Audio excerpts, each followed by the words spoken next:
Okay, I'm sitting here with Chris Johnson, and I'm in a message with Craig Liebenson, and he was asking me about tendons one day, and he was sending me a bunch of screenshots of conversations with a ton of people, and you had said some really profound things in the text message. But I didn't know who it was. It said Chris, and it said CJ at the top, so I didn't know who is this Chris guy. And then he said it's Chris Johnson, so I went to your Instagram, looked you up, and kind of looking at your content. And then we got on a phone call, and I'm like, let's just sit down and talk about tendons. Yeah. So yeah, tell everyone who you are. Yeah. So I jokingly say I'm a washed up master's level athlete these days, but yeah. So I'm a licensed physical therapist. I've been in practice for I guess 23 years now. I've been coaching since the age of 12, which sounds kind of funny, but grew up coaching soccer, ended up coaching a lot of tennis, and I still handle a roster of athletes. But yeah, my practice nowadays is pretty much working with runners and triathletes, which means that I deal with a lot of endurance athletes who never want to basically back off training and who end up dealing with a lot of lower limb tendinopathy and bone stress injuries. So that's what keeps me busy. And when I'm not treating, I'm trying to really stay on top of the literature on this stuff and put together courses and share my perspective at this point in my career. So I live in Seattle. I have an incredible wife, two amazing kids. So life is busy right now.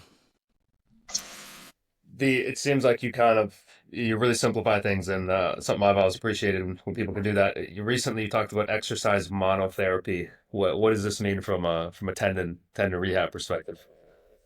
Yeah, so exercise monotherapy, that was a term that came from an article that I believe Seth O'Neill may have been the senior author. I'm going to bastardize the name of the lead author. I think it was Chalumas, but don't quote me on that. But it's just this notion that, I think in the rehab space, people love all of their ancillary toys and tricks. And, you know, I always try to be very respectful of people's time. I don't want to give them more shit that they have to worry about. I want to say, here are the levers that I think that we should pull that are going to have an impact on your situation. Let's start with these. And if we want to add to it, if we need to add to it, we can do that. But let's just start getting some loading. If we're talking, sticking with the theme of tendons, let's just get some load going through that tendon, assuming that it's a load dominant situation that we're dealing with versus say a psychosocial or more of a structural presentation, all of Sean Hanlon, which load is still important, but I always sort of try to take the prisoner's dilemma approach where you have 10 to 15 minutes. What are you doing? You know, be very calculated with what you're doing and try to get the dosage right. So when you say the levers to pull with the tendon pains, what are these levers? Is it kind of based on the story, the outcome the person wants? Yeah, what are these things? Yeah, I think it's really understanding who this person is in front of you. Is this a younger athlete who just may need to back off? Is this an older athlete, who may have some, structural changes, who maybe has a history of lower limb tendinopathy where, you can probably assume that there are some, changes in stiffness or loss of stiffness. Or are you dealing with someone who is maybe dealing with a glute med tendinopathy where psychosocial factors are probably playing a much greater role. But, if I'm working with someone with lower limb tendinopathy, I generally think, okay, what are the guardrails that we need to put on this individual, which is education. And then, one of the things I always say is load the damn tissue with the issue, put it in the crosshairs, make sure it has no place to hide because our nervous systems and our bodies, we're masterful at working around this stuff. So this is a beauty of something like a simple single leg calf raise, doing something like an isolated knee extension, isometric or isotonic. And I think that, we're probably in echo chambers. I don't think that's common practice to the extent we wish it was. The guardrails, the education and the guardrails. Yeah. Is this like you said you have these runners who just don't want to back off the volume? Is that a lot of what you're doing? Putting up these guardrails of like you just keep aggravating the thing? Yeah. So, I think if we're talking about, I deal with I'll see a guy at 2 o'clock, dealing with an Achilles tendinopathy. So, I'm saying, hey, look, we have the Rabusin study, right? Let's get you in some shoes. Make sure he's wearing a shoe with a higher heel to toe differential. Make sure that if he has to do treadmill running, that keep it at 0% grade. Don't put it on a 1% incline. We're going to de emphasize any hill work, any kind of intensity, because those are all things that would run the risk of maybe sensitizing or aggravating his tendons. So, it's like let's just put these guardrails on you short term, get things calmed down, get some focal loading going through that tendon, calling your body to adapt, and then let's reassess things and you know let's try to keep you running, right?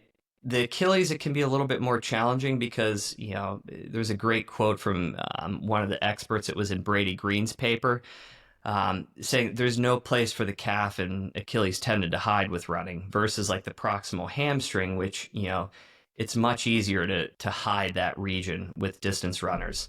So, but yeah, I think that education piece, is it fancy or sexy? No, but I think that's such a critical piece. And, with the tendinopathy rehab, it's like less is more. This is so much a game of addition by subtraction. Yeah, that the whole nowhere to hide thing. I talked to, I love it. I talked to Jared Antflig a while ago on Huh? tendons, and he was talking about when people are comparing Achilles tendon pain, like say in an athlete, to like low back pain. He was like the load that goes through the Achilles tendon can be like 9 times body weight or whatever it is, Yeah. and you're just not getting that type of thing in a low back pain case. So it's like this whole thing you said, like loading the tissue with the issue. You have to actually load the structure because there's so much load going through it when you go back to sport. I was going to ask this earlier, when I start off with guys like you. I'm curious how you started, like getting a knowledge base. Because for me, I'm 33, so I went to school like maybe, yeah, 10 years ago, and there was for exercise physiology, undergrad and a master's, and there was no education on tendons Yeah. whatsoever. What was your experience, and then how did you get the knowledge base you have now?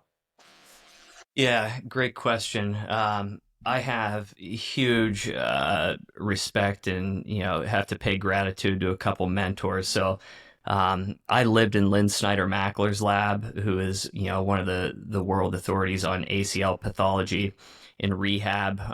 I also spent 30 hours a week for 3 years with Dr. Axe, who's a funny name for an orthopedic surgeon, but after I was in sort of under their tutelage, I went up to New York City at NISMAT, Nicholas Institute of Sports Medicine and Athletic Trauma.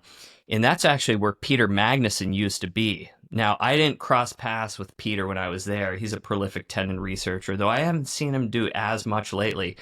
But the person who is my mentor for essentially 10 years, who I was just talking to yesterday, is a guy named Mal McHugh, Dr. Malachi McHugh, and he's a just brilliant guy, self-taught statistician. I think he made his way over to the States by betting on horses. He's from Ireland. Um, so one of my deep learnings early on is when I was training with Dr. Axe and Lynn, they were doing a lot of hamstring autographs for people with ACL injuries, and they were using those for ACL reconstruction. When I got to New York, no one was really using hamstring autographs. They were doing all bone patellar tendon bone. And this is a little bit different from lower limb tendinopathy, but stick with me here. One of the main complaints of that surgery is, you people worry about anterior knee pain. And they did a study right before I got there, and they took two groups. One group where they sort of protected their weight bearing after the surgery, and the other group where they loaded them immediately, right? So they really didn't restrict their weight bearing at all. And the results of that study, and there's some limitations to it, but there was a significantly reduced incidence of anterior knee pain. And I was like, aha, because if you've ever been in to watch that surgery, it's gnarly. I mean, they're basically harvesting the central third of that patellar tendon with bone plugs. And what did they do? They loaded it right away, and the people did better. You're like, that's kind of crazy. So that really sparked my interest. And I've also dealt, I get the sense, which is why it's awesome to talk to you, that, we've dealt with a lot of tendon issues ourselves as athletes. And that just gives you a sixth sense, like what works, what doesn't, how how to bail yourself out of these situations. And then you start looking at the research and you start connecting the dots. And granted, I don't think we're ever going to understand tendons fully during our lifetime, but I think that there's a lot of principles that we can apply that prove helpful. So I've had a few cases of this, like at ACL, and they take the quad tendon or patellar tendon. Hmm. And what have you seen in your time? For me, I just think, well, not that I think I my experience is like they just take a really long time to rehab, but it's like they can. But I'm like, you're taking out a central third of the tendon, and like, does it just takes many months, many years to grow back and get good again, or what have you seen? Yeah, so that was one of the things that when I was at Delaware, they would say, "Look, you're not disrupting that extensor mechanism. We can regain quad strength much faster." Which with that surgery, it's a quad problem till it's not. Everyone always wants to target the hips or target this. It's like, no, get the damn quad strong. Um, so we actually studied this to an extent when I was at NISMAT, and what we found is people would have persistent quad weakness, especially if they probably went to a different facility. We were very focused on restoring quad function. But you get into this whole debate: is it a central activation issue, or is this actually at the level of the muscle, or more of a peripheral issue? And we showed that, basically when you're 6 months removed, if people were running into issues, it was less of a central issue. It was more that that person had quad weakness. So, and I think in the rehab world, it's underloading is pervasive, right? I think people are very gun shy, and um, this is why Lynn Snyder Mackler and Brian Noren wrote that paper about open chain ACL rehab, and the big bad wolf of knee extensions, where it shows like you're not doing anything to disrupt that graph. You're good. Load, get early load going through that, um, and hopefully people come around or warm up to that notion, because that's what the research shows we should be doing. Oh, yeah, you must have been around in the. I think when I really got into things, it was like you have anterior knee pain. It's like it is from quad dominance, and you need to Yeah. retrain and do more hip stuff and everything. Is there, where do you stand with this? I always feel like there's the extreme of like quad dominance is bad, and there's the extreme of like you're only loading your hips, and I'm like somewhere in the middle has to be Yeah. the truth. Why did this even come about that people are like quads are you're training quads too much and that's why the knee hurts. Was it like a patellofemoral thing? What did you see? Yeah, I mean, I do think that, in certain patellofemoral cases, that if the knee is irritable, yeah, sure, load the hip. I mean, I think with patellofemoral pain, what we've learned through the literature is you can load the knee and people do well. You can load the hip and people do well. You can load the hip and knee and people do well. It's just always figuring out how irritable that person is, and then, what's the entry point to loading, and then just make sure it's progressive.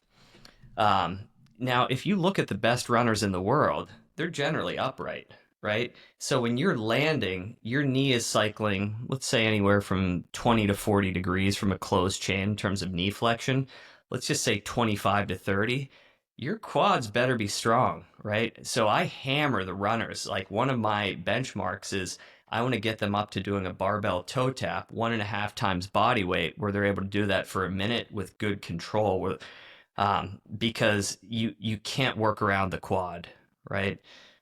When I have balls the inferior pole of my patella during a tennis match. That's sort of like what brought my tennis career to an end, and it literally took me, I feel like, 6 to 8 years to restore my quad function. And once I got it back, like, my athletic performance started really improving. But for whatever reason, people have this aversion, and there's still so much outdated um, thinking and advice around this, right? I have Look, I don't have a knee extension machine in my gym by accident. It's sort of a clunky piece of equipment. It takes up space, but I have that for a very damn good reason, because I know that that's focal loading, back to loading the tissue with the issue. And I've just found that instrumental. If I'm doing work between 90 to 45 degrees of, so 90 degrees of bend to 45, or if I love doing a lot of isometric work anywhere from 90 to 60 degrees. That has proven instrumental in my own patellar tendinopathy. Like I feel like if I wasn't doing that exercise and did everything else well, I would probably be shortchanging my outcome. So your patellar tendon came away from the patella. That was the Yeah, injury. that was one And of them. Yeah. how old were you when that happened? I was 21. I was 21 years old, and I was having the match of my life. I was playing against a guy at Stetson University, which is sort of a tennis hotbed. That school had some ringers, and I was up on this guy in the first set, and he hit a drop shot, and I was running full speed and stopped on a dime because otherwise I would have run into the net and lost the point. And I just felt this sharp pain, and I'm like, ugh, that didn't feel good.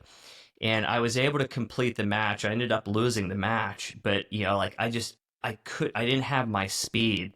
And then I went to step into the school van after the match, and probably when my adrenaline had worn off, and I'm like, that felt terrible. It felt like someone took a dagger and stuck it into the base of my patella. And my knee for the next 2 years was just a hot mess. It finally calmed down, and I thought I would never be back to distance running and doing a lot of the activities I enjoyed. But that really made me appreciate the complexities of like exercise progression, especially when you do go to introduce plyometrics, but also the importance of restoring quad function. My quad had withered away because it was so painful to load it. Like I was going upstairs one at a time, going downstairs one at a time early on. And yeah, that took a long time to regain quad function. That was like it completely tore away, or was it like a partial? It was an avulsion fracture. So it basically looked like it was no longer continuous on imaging. So I initially had a bone scan and it lit up, and then I ended up having an MRI, which confirmed the pathology because you may just say, oh, they just have, um, patellar tendinopathy, but yeah, when you got the imaging, you saw that, yeah, there was an avulsion fracture. Now, I've also had patellar tendinopathy. I've had a few different flavors. So when I dealt with this recently, which was around the time of the pandemic, it hit the tibial tubercle, which is a different flavor. And there are common denominators among how you would handle those cases, but there's some slightly different considerations. I mean, the patellar tendinopathy that I see in runners is very much presents like an insertional tendinopathy. You still need to load the knee extensor mechanism and make sure that you're focusing on the quads. But yeah, slightly different beasts in terms of rehab. Okay, let's get into that because I that was on our phone call. That was one of the things you talked about, and I think it was that day. I mean, I was telling you like pretty much every day someone reaches out with distal patellar tendon pain, and Yeah, I'm always just say follow the advice for patellar tendon pain because I yeah, haven't found anything that would suggest otherwise. And yeah, what have you seen? Why do you say it's like the patellar tendon is like a regular insertional? Why is this one different? yeah. Yeah, well, what's going on in your head? Yeah, so I think the first thing is for clinicians to understand, the different flavors and presentations. So, for example, if I'm seeing a power lifter or someone who's a cyclist, and they're reporting pain at the superior aspect of the patella, that's a quadriceps tendinopathy to me. I need to be cognizant and really understand the exercises that they're doing and the depth of knee flexion that they're getting into because maybe we just need to back off short term rather than do a full depth squat, have them do a box squat short term to calm things down. Make sure their bike fit is dialed. Then you get into the classic jumper's knee, which, you're probably dealing with all these flavors, but you're probably seeing a lot of jumpers, volleyball players, basketball players, which hits that inferior patellar pull, which is a side note. Dr. Nicholas Sr. used to always refer to that as patellar tip syndrome. He'd tip the superior aspect of the patella and he'd say, dig your hand on that inferior, the inferior pull and it'll light them up. He was probably describing a patellar tendinopathy just using old school vernacular. Then you can have blunt trauma. Like I had a friend who was skiing in the trees in Maine, actually a well respected researcher, acquaintance of Rich Willie's. and had a stick hit his, or a tree branch hit the mid portion of the patellar tendon. That's a rare case. And he probably had some irritation from the fat pad too. And then you have this tibial tubercle pain, which really seems to hit that anterior lateral tibial tubercle. So if I'm working with a runner and I go to palpate it, that's the region that I often see patellar tendinopathy in that demographic. So, like, what are the implications of that? Well, I think that you load it in a very similar way, but runners are always wanting to stretch. So, like, don't have them lie on their stomach and do a prone knee stretch with a cord because that's going to probably sensitize it. Don't sit with your knee in a flexed position at your desk for extended periods of time. I know that in my case, that really drove it crazy. I would sit at my desk with that knee just extended, and it was like flipping a switch on and off. But from a loading standpoint, I agree with you. I think that your loading program shouldn't look too dissimilar. I would say with runners, you need to watch them run. If someone has a distinct overstride, like Chris Brahma did a nice paper showing this pathological gait that we often see where someone's landing with like a fully extended knee, marked dorsiflexion angle. I'm going to probably pull the step rate lever, especially if it's low, but even step rate in that situation, if you increase someone's step rate, they may have slightly shorter ground contact times, and that may promote a little bit more stiffening. So you have to see how that impacts things. But if someone's overstriding, I do think to pull that lever. But hopefully that sheds some light on your question. Uh-huh.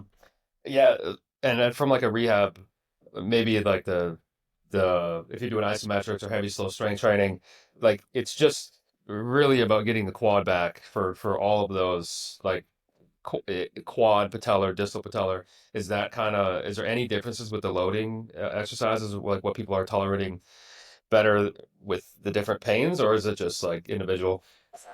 No, I mean, I would take a very similar approach likely to yourself. I think runners, for whatever reason, they get fixated on, a lot of the messaging that we see in the lay press or hear in the lay press about, oh, it's a glute problem. I'm like, no, it's a freaking patellar, like it's a quad problem. Yeah, it's all integrated, right? Head to toe when you run.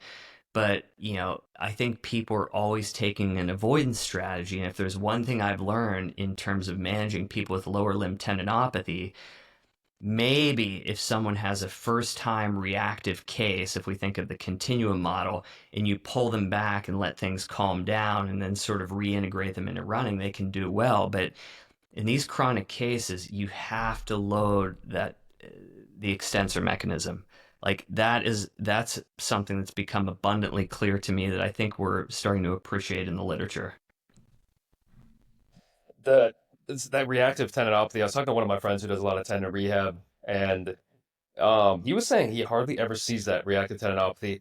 And I had a personal anecdote I posted a while ago of my Achilles because I twisted my ankle really bad and I took 3 months off maybe of dunking, and then I did three dunks one day, and the next morning I was fine, and then the following morning, so like 48 hours later, I couldn't even walk downstairs because my Achilles was so Yeah, blown up, and it just went away in like a few days, and I was completely back to normal.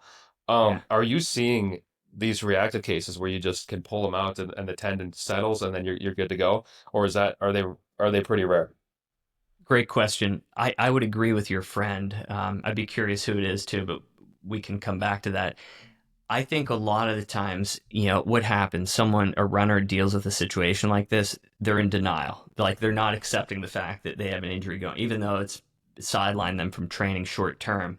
So I won't see a lot of people early on. I think I'm catching it when it may be perhaps in a disrepair state if we stick with the continuum model. Now, I'll say this. I dealt with a reactive Achilles tendinopathy, and my experience was very similar to yours. My tendons swelled up.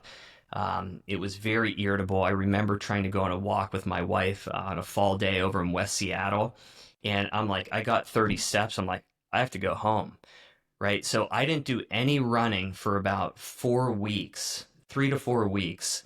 And during that time, it was so irritable. Like I would try and do like some light band resisted plantar flexion, the stuff that everyone like is, ripping on online. But I slowly reintegrated in. I never stopped cycling once, even though my pain levels riding around Seattle is very hilly, and we only had one car, so I had to commute by bike to work. So when I was climbing up some of these hills, I'm like, this doesn't feel great. But because I knew there wasn't any energy storage and release, I'm like, look, this is an Achilles tendinopathy. It's a mid portion. It's reacting. Yeah. Is it painful? Yeah, but it's acceptable to me because I'm in this line of work and I understand the implications. I think that was really important. I think the fact that I never stopped cycling, I backed off on running, did whatever load I could, and then slowly integrated in and was back to doing interval work 6 to 7 weeks later. So I think when you catch these early and you calm things down, people can plug back in pretty quick. But I don't think that most runners are seeking care early on, and that's probably why we're not seeing this as frequently as your friend mentioned. Yeah, if I remember right, he's in Germany. He does like tendon rehab in Germany, and yeah, he was just saying that I had such a clear case that he's never seen something like that. And yeah, mine settled. I don't know, a few days, a week, and is my left side, and I don't think I've dealt with anything left Achilles since. Um, Me neither. yeah, so it just was. I knew what it was because of the continuum model. I had the Yeah. idea because continuum model is also like I guess kind of a theory in and of itself, but it's like I Yeah. had an idea of maybe what was happening, and I'm like, I went for a walk too, but it hurt so bad to walk, and I just walked right through it. And people, old lady was even commenting how painful it looked for me to just be Yeah. walking, and it was like a Yeah. few mile walk, but yeah, it just settled. It just settled over the days.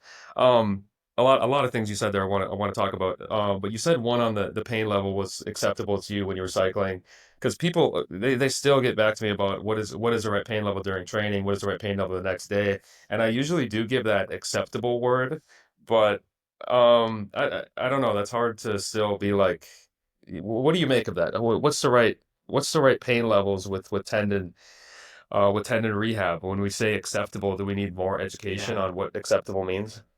Yeah. Yeah, I mean, I think you need to understand who the person is in front of you. And I always laugh because everyone's like, I have a really high pain tolerance. I'm like, bullshit. I'm like, I have a terrible pain tolerance, and I'm pretty cavalier. Um, to take a step back, I think that, Kate Crossley and Karin Silbernagel popularized that, but that was actually being used back in the late 1980s or 1990s from Tomei in patellofemoral pain, right? Which is, I think also another thing where it's like you're not waiting for someone to be completely pain free to load them. But, you know, I always keep a poker face on when I'm working with people and they're like, hey, this is a little bit painful. I'm like, oh, that's okay. Is it acceptable to you? So long as they're not tricking out the movement and they're, adopting compensatory strategies, I want to know how they tolerate the exercise while we're doing it. And then I want to really know the following morning, like when you get up and you start moving, like, is this thing back to baseline or is it kind of stirred up? Because if it's stirred up, it's telling me, yeah, you report X, Y, and Z pain levels, but like if you're telling me that you're getting pushed back, into the following day that also is lasting a little bit longer, it's telling me that we need to pull back a little bit. And this is where all this, like with the lower limb tendinopathy stuff, you have to really be in close communication with these people if you're going to help them and do things properly. And I think that's one of the challenges, and that's the first thing that falls by the wayside because the practitioner's busy or the coach, and then um, the person dealing with it, you may not have those communication lines. But I think that's a very nuanced conversation. You need to read the person. Is this someone who is sort of pain averse, or, like what sense do you make of their subjective reports? And it sort of highlights the importance of a daily load test, right? If you're talking about the Achilles tendon, like how someone's calf raise, or how do they do it with single leg hopping? If it's something like the glute med, how's their single leg balance? If it's a really advanced case, or can they tolerate a side plank with the top leg abducted? So I think you're reconciling all this information, and that's what's going to guide your decision making. But I do like to use the term acceptable because what's acceptable to me could be very different from you versus the next person. Yeah. And then I've had a few people that accept both of them as a 0 out of 10, and I'm like, oh, Yeah. you're gonna be too hard to work with. Discharge, Yeah. discharge. Yeah. Yeah. Um, I'm curious on the pain level thing because I kind of go back to the when tendon rehab maybe first came about, like the Alfredson protocol, where it was, Hmm. maybe I'm wrong on this, but it was like he was kind of, the guy who made it was kind of trying to rupture it or kind of push into pain, and definitely with the patellar, the single leg step down, or what was that single leg? What was that exercise called?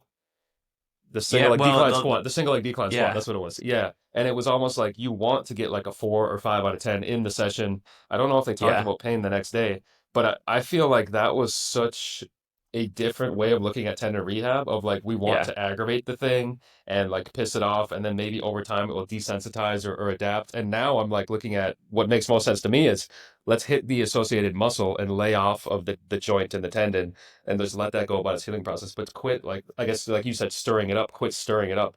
Um, yeah, what are your thoughts on that? Like, whole, maybe there's been a shift in my head. There's definitely been a shift of like, it used to be pushed into pain, and now it's like, well, maybe that's not the best.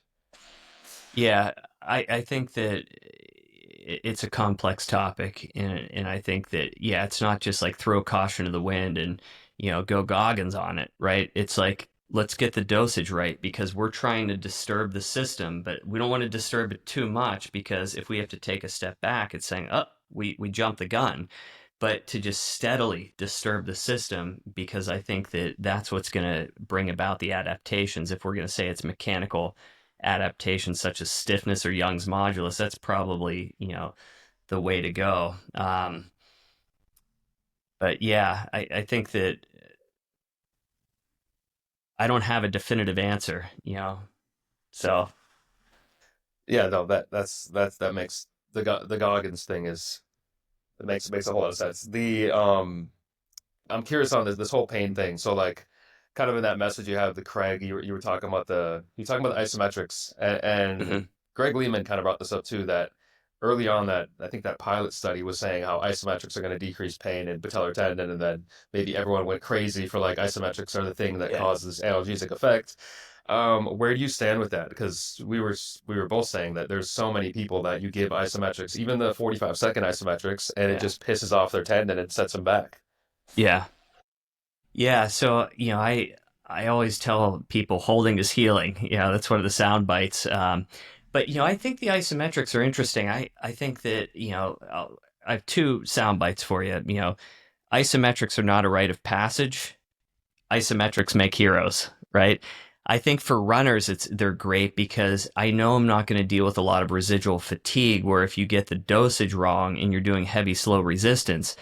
I know a lot of high level runners and triathletes who have been working with whether it's a strength coach or a clinician, and they trigger exercise induced muscle damage, and they're like out of commission for 5 to 7 days. They have a strength loss, palpable tenderness, and they're like, yeah, I don't strength train anymore. And it's like, well, why? The dosage was wrong. Like, it's not the strength training; it's the person who administered it.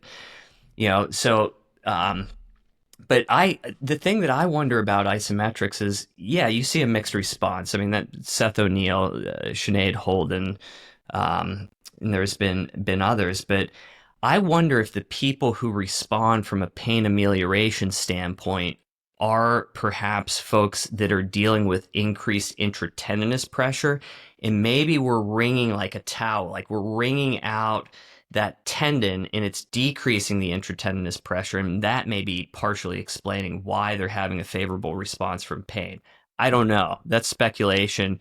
And I've seen other people mention this. I think you had posted something from your interview with Peter Malieris, but I wonder if those are the folks, if there's a subgroup of people that are responding to the isometrics. But I keep these dosed frequently in my own training, as well as all the athletes I work with from a performance coaching standpoint. You put them in control, right? So you control, and I think with running, which is a very mid-range activity, you can really tightly control the range that they're performing these in.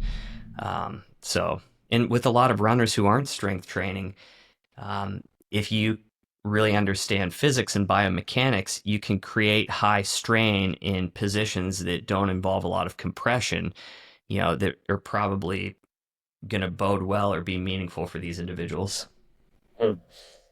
I've never, I have thought of that subgroup thing, and I'm like, haven't thought of that with the isometrics, so that maybe the ones responding well to the isometrics are the more swollen tendon that just need the wringing out of the tendon. Because I think the intratendinous, the one study on the isometrics, I think they did an 8 second with a pretty heavy load to see the most water, I guess, exude out of the tendon or the volume decrease. But I don't think they have measured it yet in like 30, 45 second isometrics, which would, Yeah. yeah. So I don't, but that is interesting. Yeah, that's an interesting speculation. The I'm curious on, you said you have a leg extension machine, because I don't get this daily, but I just today I had one, and I've probably had 50, 100 cases. People with patellar tendon pain, they get on the leg extension and they're trying to just like, if they get pain, I'm like, regress lighter, lighter, lighter. And there are some people that just cannot do it without just really pissing off their patellar tendon. And I just scrapped the leg extension completely, and I'm like, Yeah. let's find a different quad exercise. Have you seen this at all? That it's for something about the leg extension just really aggravates. I can't think of any cases recently where things were so irritable where we couldn't get them doing some load. But I would probably do what you did. I would pivot and see if there's something else that we could do. I find that, for people who tolerate slightly greater compressive forces, that if you get them doing a reverse Nordic, I think that's a sneaky way to get some load. And sometimes, like, you don't know, maybe the person just has weird beliefs. Someone's planted a thought virus in their head about the knee extension, or maybe their knee's just irritable, and you have to sort of maybe say, let's come back to this. Like, this isn't working today. Let's revisit it maybe in a couple weeks. Or maybe like see if they can start double leg and then just start alternating, like pull one leg back. What exercise did you go to? Or like, how did you navigate that? Yeah, I just they just keep trying, and then I'm getting back to them, and it's like less, less, less load, and then even higher time because I want to get a quad fatigue. So it's like, instead of a 30 Yeah. second, I'm like, let's try a 2 minute hold to fatigue the Yeah. quad and lay off the tendon, and still issues. And like, even try mid-range is aggravating, so I'm like, maybe 45 degrees, maybe 30, maybe 15, and like, it's Yeah. still actually, when they extend, it kind of does take that away if they go more extended. But Yeah. then it's like you're not really straining the tendon from in a stretch position to begin with. So I just go like, I have so many, like, single leg press, single leg wall sits, the Yeah. reverse Nordic, just any exercise, because I'm like, we're just trying to get the quads, and there are so Yeah. many ways to get the quads. When you do the reverse Nordic, are you letting them hold on to something to try to get depth, or are you like, let's just go up really high, like try to get the hips forward and just try to get a big stretch on the quads, or what are you doing? Yeah, I throw a foam pad under their knees and I just say cross here and go back, slow and controlled. So like 3 seconds on the way back, 3 seconds on the return, and let's just see if we can get you going with that. So I'm generally not giving them any prop or assistance to get into greater depths, especially if people are having more tibial tubercle pain. I thought you were gonna say initially like, okay, I'm backing off knee extension, like you're returning to a quad set, right? But I wonder, I'm knocking a lot of my old sort of teachers or instructors at Delaware because if you haven't been to the University of Delaware, they are very adamant and for good reason about neuromuscular electrical stim. But the way they do it is different from any other clinic. Like when you walk into that clinic, you are going to see people crying because they have this e-stim and they just crank the hell out of it, right?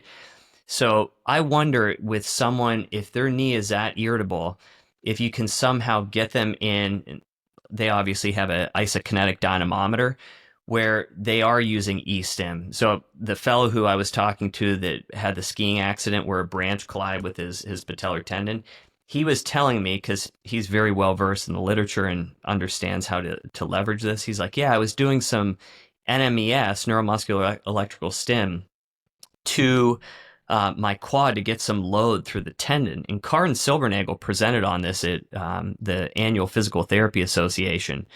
But I'm thinking like that would be a last ditch effort, right?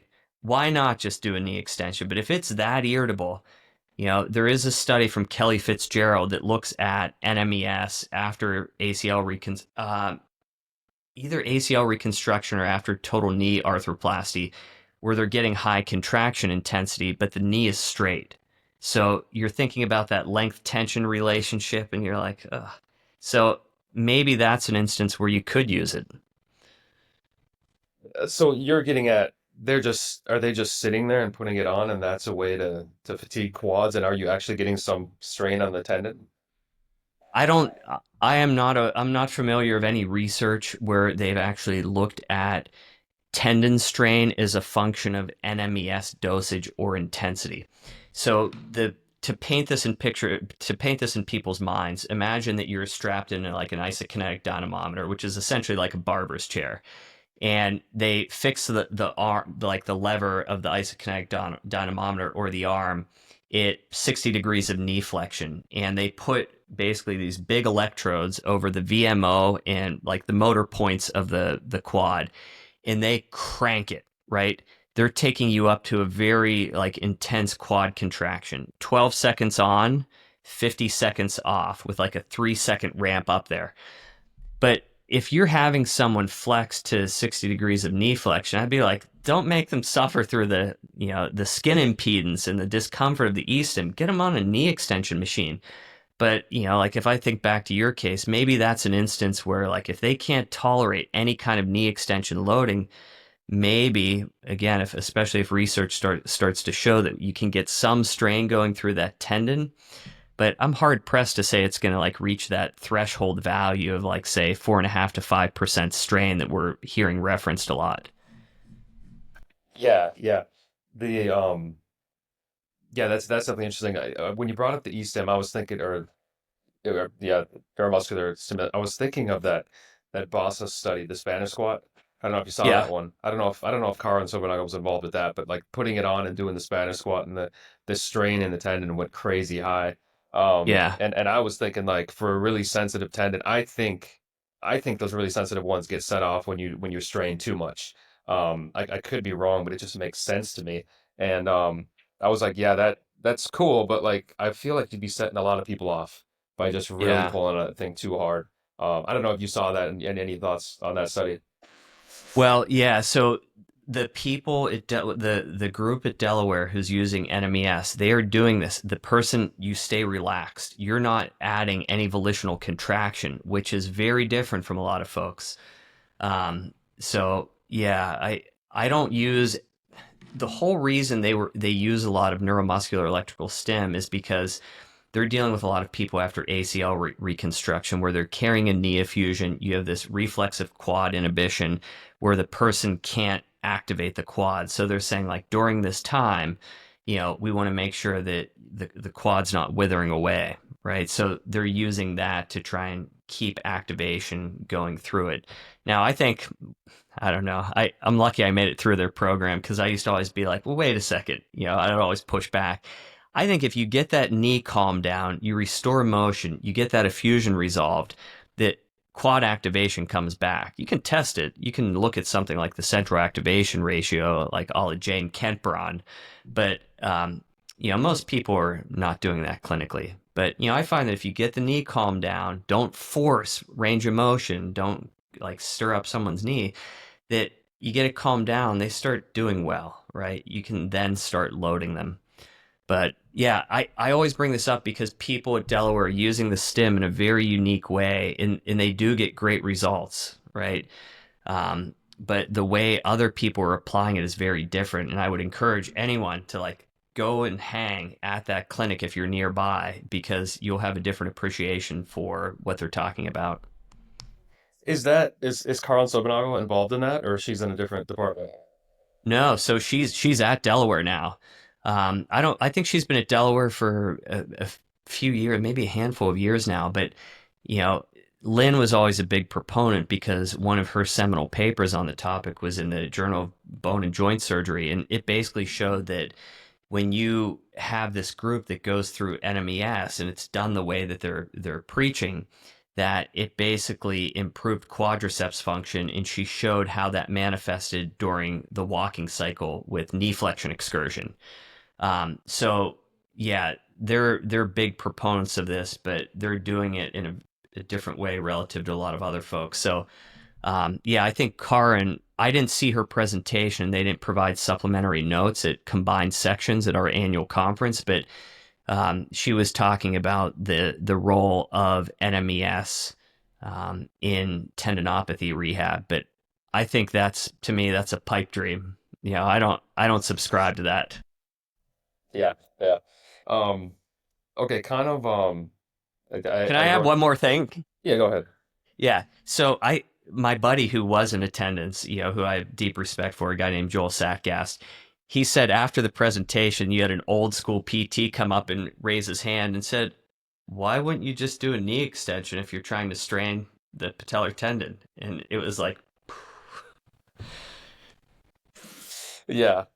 Um, okay, yeah. I wrote down a lot of things here. Early on, you were talking about okay, these guardrails, kind of yeah, uh, off topic to what we were, well, not too off topic to what we were saying, but you said these guardrails of like the runners don't want to like stop running, and you kind of getting this education going. I actually asked this to Karin in our my podcast on Achilles, and I was saying that she was all, I think it was the pain guided activity scale or something like this, where you're trying to keep the activity in, for all the benefits of keeping the act. Like if you're a runner, if you stop running and just do rehab, it's probably kind of hard to get back to running. So like hmm probably keeping a bit of the activity in is good.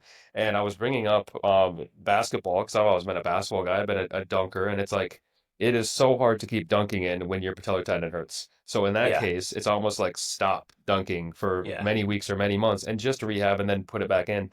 What are you seeing with this whole thing of like, it's good to keep the activity in, but what are the cases where like you just can't keep the activity in and you have to remove it and have someone rehab?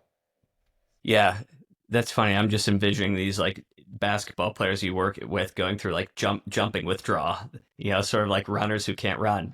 Um, so I say, look, I'm a big proponent that you don't want to shut someone down. The only time I'm shutting a runner down is if they have a bone stress injury, especially a high risk one. And I'm just like, that's a different beast. You can't screw around with those. So, you know, if someone is tolerant of running and their pain levels are low level and stable and they're not running with altered mechanics, I keep them training. I say, look, we probably want to have you running on non-consecutive days. Make sure that you're affording time for a walking warm up and cool down, which may have that ringing out effect a little bit where you're just, you know, as opposed to going right into running. I think that's a recipe. I've worked with a lot of people. I consulted this pro, and of all the stuff I told, I'm like, why do you think you were able to get back and race in Kona and run, you know, to the extent you could? And he's like, oh, I think the walking warm up solved my problem. And I'm like, awesome. That was an easy lever to pull. But as long as people are not having pain that escalates to the point where it leads to altered mechanics, I'm going to keep them running. I do think we need to back off on intensity, be cognizant of their footwear, try to keep them on over ground running versus treadmill, and and just see how they respond. I've seen that prove helpful for a lot of people. And I remind folks like Percy Sarity, who's a world class. I mean, he died. He's dead at this point, but he was talking about this back in the 1930s. With he worked with Herb Elliott and a couple other like he had a group of world class runners, and this guy was like basically you never stop running. Like you always have to protect training to some extent because that tendon's just going to detrain. Now, he didn't know any of the science on this, but you know, he was talking about this stuff back in the 30s. He also loved um, three exercises: heavy bench, heavy deadlifts, and cheek curls. Right. So I always think people were talking about this stuff like before, well before we were born, and I think it's important to understand what people were doing before they had access to all this research. But I always try to keep people running, unless it's just so irritable. The thing about the Achilles too with runners is, you know, you can't just say, "Oh, well, let's just keep you walking," because they want to walk brisk. And when you look at that Demangiot study, like walking creates a greater load on the Achilles during mid to terminal stance than people appreciate. So when I talk about a walking warm up, I'm not saying like power walking like you're in New York City, like in the hustle. I'm saying like you're just walking, you know, maybe 3 miles per hour, nothing faster. Um, because if runners can't run, they think, oh, I need to do something else. They're antsy. But I would much rather get them on a bike to calm things down than for them to try and go out and do a bunch of brisk walking. Yeah, that's okay. That's interesting with the warm up because I the same thing with the dunking and patellar tendon is like when it's really maybe it's just a warm up effect, but it's like for a lot of people my age, like or like 30, 40. Well, 40 is when you kind of stop dunking, but like the 30-ish guys is Yeah, like um dunking cold is just gonna blow up the tendon. But there you when you're a go. kid it's like I can go dunk cold and I'm fine. I can jump cold Yeah. whenever I want. Is that all you think it is? Is like maybe you're getting this ringing out effect of the tendon if it's bad. I thought I was reading some stuff that the warm up actually has a stiffening effect on the tendon, like it makes it stiffer so it doesn't strain as much versus a cold tendon. But I couldn't find that. And actually Gerard McMahon might have not agreed with me. I thought it was him who kind of said it. Yeah, what do you think the warm up is doing? That walking warm up. I've actually never heard that for running and having an effect on Achilles tendinopathy. Is that all you Yeah. think it's doing? Is the ringing out, or is there something else happening? Yeah, I don't know. And I'm gonna have to go back to the drawing board too. I may have this dead wrong, so I don't want to sit here and like, shout from the bully pulpit, but I think that with all the runners that I work with, I do think you need to go through a cognitive shift. Like if you're working, your like head is in the computer, you're focusing on a task at your desk, you need a cognitive shift to like plug into the routine, check in with yourself. So I've just ritualized that. I say, like, with running, just like driving a car, which I hate to use that analogy, but it works here. There are on ramps and off ramps to the highway. Like, you should conceptualize your training like that. So I think you're perfusing the running musculature with blood. There was one study that I need to pull up and send to you, where someone's like, what do you think a sensible warm up is for running? I'm like, walking. Not all these activation drills. Go walk, maybe throw some side shuffles in, some like low level just skipping, like some plyo work, and then just bleed into your running. Right? It should look like a bell shaped curve, and then to do a walking cool down, 5 to 10 minutes. So if you look at any of my programming, I don't care if someone's an Olympic caliber runner or if they're new to running. If they're new to running, I'm going to get them walking that much more. But I always ritualize that walking warm up and cool down. And I tell the athletes, like, if you start cheating this, I'm out because I've seen this go south. And I think that's really helpful for masters level and Jerry athletes too. Okay, the this makes me think of my on ramp and off ramp.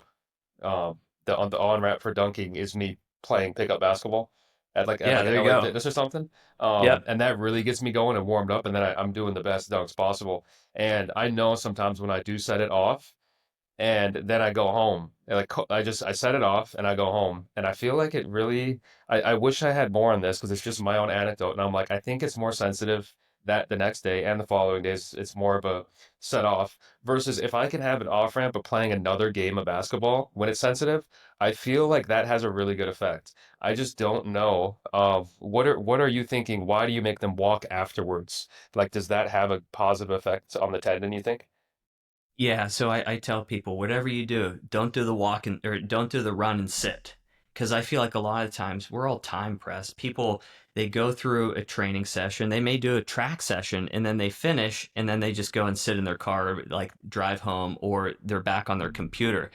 And I always say, just like give yourself that 5 to 10 minute walking warm down. I have them do a couple like march to overhead reaches. I always want people to finish that workout with a sense of being tall, like they took more out of the workout than the workout took from them. But when you hear these patterns a lot, like you're in the trenches with people. Like I feel like I've been at this for a while too. When you start hearing a lot of folks with these anecdotes, it's like this is something we need to better understand. What are the mechanisms? Like from a warm up standpoint, is this just some kind of gating mechanism where there's descending inhibition just from your moving and exercise, or is something changing at the level of the tendon? Whether that's through hysteresis or you're somehow changing what that tendon is seeing. I don't know, and I don't want to sit here and pretend like I do. I don't. I think that's a gap in our understanding, or I just haven't read the papers that speak to it. Hmm. Yeah. Yeah. Um, I don't know if we've ever talked on this. It's kind of recent for me, and I actually had Falk Mersman on to talk about the Berlin method. He's And awesome. Yeah. yeah, but I'm curious what you've seen because it seems like you're with runners. If I'm working with basketball players, like it's definitely about tendon stiffness, regaining tendon stiffness in the rehab process because you just need a stiffer tendon that's going to be able to withstand the stresses that are happening. But I was like the Berlin method for the knee extension. If I'm gonna do a 3 second isometric, I feel like it's really just gonna feel bad and it's gonna like patellofemoral joint's not gonna like Yeah. it. But if I do a 30, 45, I'm fine. And then I've Yeah. tried a little bit with the calves and the Achilles, but I don't deal with that pain, so I really don't have that much interest or Yeah. consistency with it. And I'm like, I feel like you can go super heavy on the calf raises and get along just fine. Versus the knee, I don't know if it just doesn't like it. And maybe this is just my own anecdote. But where do you stand with that thing of like we're trying if you're at the upper limits, we're really trying to push up tendon stiffness. That those 3 second heaviest possible isometrics are amazing. I feel like really good for Achilles. I feel like patellar. I don't know. Do you have any thoughts there? Yeah, yeah. So I feel like I think it's important for people to be aware of that vernacular first of like the Berlin method, which I have a slide and a course I'm going to release. I call it the 5 4 3 2 1 method.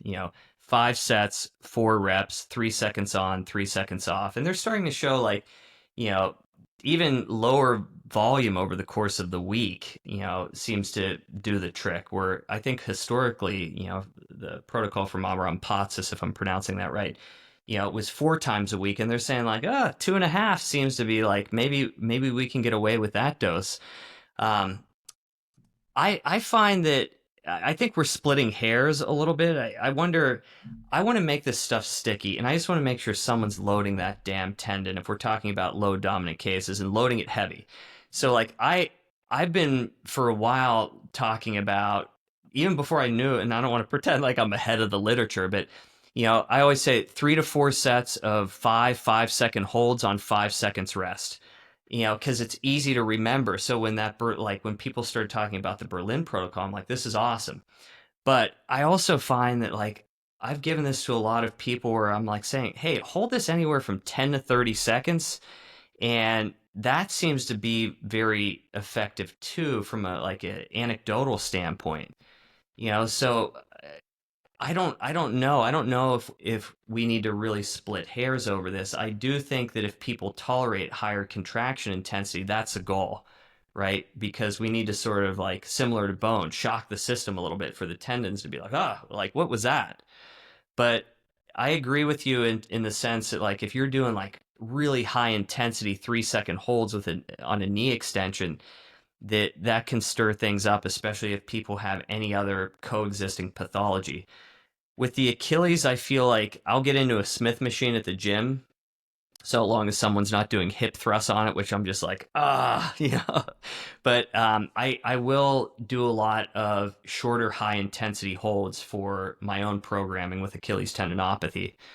Um, so I think that's a ripe area for research is figuring out like we know that the shorter stuff it's like plyos, it's too fast where you're probably getting stress shielding of that tendon.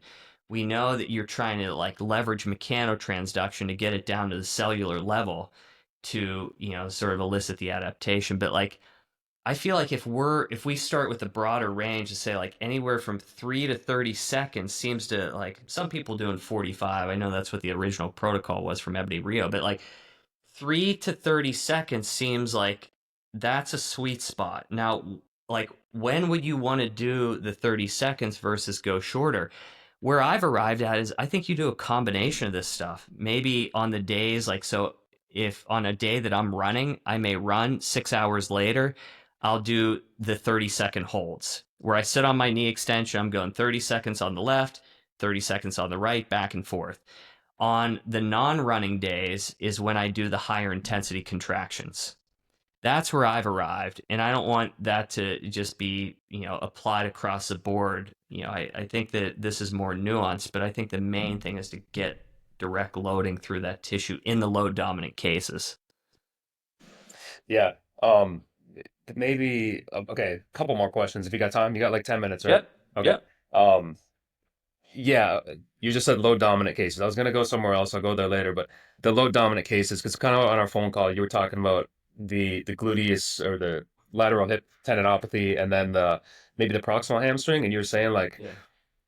a lot of these are maybe not in the low dominant. Maybe if we go there, the not the low dominant, but more of the psychosocial dominant factors. Um, what kind of why is that the case? What kind of things are you seeing there with like those type of pains? Are there other pains that are like not low dominant tendon issues? Yeah, well, I always am like, okay, do I listen to this podcast with Greg? Greg's a friend, so I like to give him shit.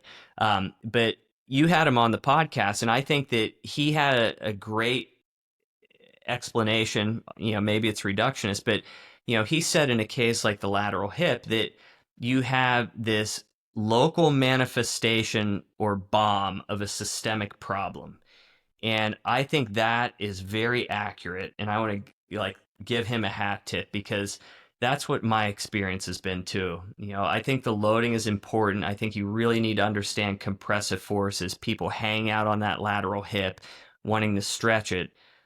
But I also think you have to sort of look at the psychosocial picture and also load them. But I think that that's a situation where trying to get in these really high contraction intensities may be okay in time, but I think it's less important relative to the Achilles and the patellar tendon. That's sort of where I sit right now. Now, with that said, I am absolutely challenging these folks more than what we're reading about in the literature. Like I get a lot of these women, so long as they're tolerant of a little bit of compression, like into heavy farmer marches. I feel like we treat a lot of these women like delicate flowers, and they're much stronger than we give them credit for. So you just need to figure out, high, like more challenging activities that aren't going to run the risk of them having an aberrant rep or, exercise where they are inadvertently falling into compressive forces where it stirs things up again. But again, all these folks that I talk to, I'm like, I want you to embrace just like the complexity of your situation or your ecosystem. Like you're going through perimenopausal changes. I think males and females are very different beasts, and I think we're going to learn more about that over the upcoming years. But yeah, I think with the PHT, proximal hamstring tendinopathy, but really the glute med, that there it's a different picture that's being painted. So yeah, load them, but also realize you're not gonna, I think, bail those people out just through like a progressive loading protocol the way you could with someone with an Achilles tendinopathy. Yeah, yeah. Um, you're talking about Greg, I think compression, tendon compression. I think he was not. He was kind of trying to poke a hole in the tendon compression thing. Mm-hmm. I think of like, they're supposed to get compressed and whatever. Like, yeah, because I don't know if people were saying how bad it is in certain cases. But then it's like the glute med can really get compressed if you're like hanging out in the hip, like you said, or like insertional tendon pain, patellar tendon. I feel like quad tendon. Where do you stand with compression? Because I kind of the camps I'm aware of are like you just want to remove it because it's like a load that just is not really like maybe a positive adaptation. You want to get a lot of tensile load on these tendons, but like the compressive stuff can kind of just set it off. The combination can be bad. What is the right like time frame for maybe taking it away? When do you put it back in? Do you just let like the sport or the activity take care of it? Do you try to push into compression in this in the slow rehab movements, or do you do like a mix of all of that? Yeah. So I love a lateral step down. I always say if you want to really start to map out a program for a runner, look at their lateral step down. Ensure that they can tolerate single leg hopping, so there's nothing brewing from a bony standpoint or energy storage and release, and watch them run, and you'll have 80% of the information to probably start thinking about what levers to pull. So with running, you could tell me to like, yeah, avoid compression. Good luck. Like you just can't have the person run because they have to advance their shin over the foot. So yeah, you can do some things short term to calm that down, but I would agree with maybe not like exactly Greg's perspective, but I would agree with him like, yeah, if compression is an issue, give them a lateral step down, keeping their torso upright, and if that stirs them up at the bottom of that movement, you're going to know compressive forces, are entering the equation. I think they take on much greater salience if you have someone with an insertional Achilles tendinopathy. With mid portion, you have to look at that assessment and just see. I know plenty of people with a mid portion Achilles tendinopathy that are tolerant of that. But, I don't think that you can avoid compression entirely. I mean, if you're not getting back to activities that involve compression, to me, like your rehab's incomplete. Now, I'll say this: living in New York, I used to watch people. I used to people watch, like everyone does it there. Like I'm going up the subway stairs. It was so fascinating to me to watch people go up the subway stairs and their heel is fully in contact with the stair. Anytime I'm going upstairs, my heel never touches the stair. It's always floating. Like I know David Gray has sort of popularized a lot of like the float activities. I think that's where they really come in, is you can control for those compressive forces. I think that dude's brilliant. I love when you guys team up on stuff because you're in the trenches with people. You see all these patterns. But yeah, I think with runners, you can do things with heel differential, heel to toe differential. You can control compressive forces by, controlling someone running uphill, right? But at some point, you're going to have to tolerate them. So it's as Greg always says, calm shit down, build shit back up, and I would tend to agree with that from an aerial view. Mhm. Um, okay, I have more questions, so maybe we gotta do a part two at some point. Yeah, Yeah, I think that'll be I'm always best. down, dude. I love Okay, talking about this okay, stuff. Yeah, okay. Yeah, hit me so with one more. Hit me with one well, more. I was gonna throw you under the bus with the mechanotransduction stuff we were talking about because I've been All speculating on right. this recently because Yeah. I've been so they'll say like the tendon cell. My understanding, I kind of made a couple of recent posts because it's just been in the back of my head for a long time of like, why is there so much research that the slow heavy stuff increases tendon stiffness and the fast I stuff saw this. has Yeah. no effect? And I'm like, did they Gerard McMahon, I guess Peter Mallory, a few other people were like, when you do the slow stuff, and what's your Hazel Screen probably too, like the intrafascicular matrix is like when you do anything slow, you get this shuffling around and reorientation of the internal workings of the tendon, and Hmm. all of that movement is probably straining the cells, and then the cells are kicking out the collagen and maybe cross-linking. They're building the tendon stiffer. Yeah. Versus the fast stuff is it's so quick that the whole thing stiffens up, and maybe you're shielding the cells. I But agree. Yeah. recently I've been like, if it is collagen synthesis that is what's happening with the slow stuff, I'm like, isn't there quite a bit of research that any activity, running, I think running, they did a few studies on collagen synthesis. I think it was like a 36-kilometer run, a 10 sets of 10 leg extension, one Yeah. hour Yeah. of knee Yeah. kicking. And it's like they all do collagen synthesis, but it's like, Yeah. where are they measuring the collagen synthesis in the exact tendon? So I'm like, if the cell is the one kicking out the collagen and you're seeing any activity kick out the collagen, I'm like, well then is the fast stuff really like shielding the cells from the or what are we seeing? I just don't know the answer to why the slow causes this stiffening effect and the fast does not. I'm still Yeah. kind of lost on it, although I like to present the my current understanding of it, although I'm hoping it changes in like a month. But yeah. Yeah. Well, I think the thing that Falk Mersman mentioned that resonated with me was, with the slow stuff, maybe it's this component that you're getting more of a homogeneous strain through the tendon. And I didn't think about this until he mentioned it because a lot of the studies that look at cyclical loading are like this as opposed to this. And I think that's an important thing that I'm starting to think about a little bit more. I've never found plyos to help my tendon issues, right?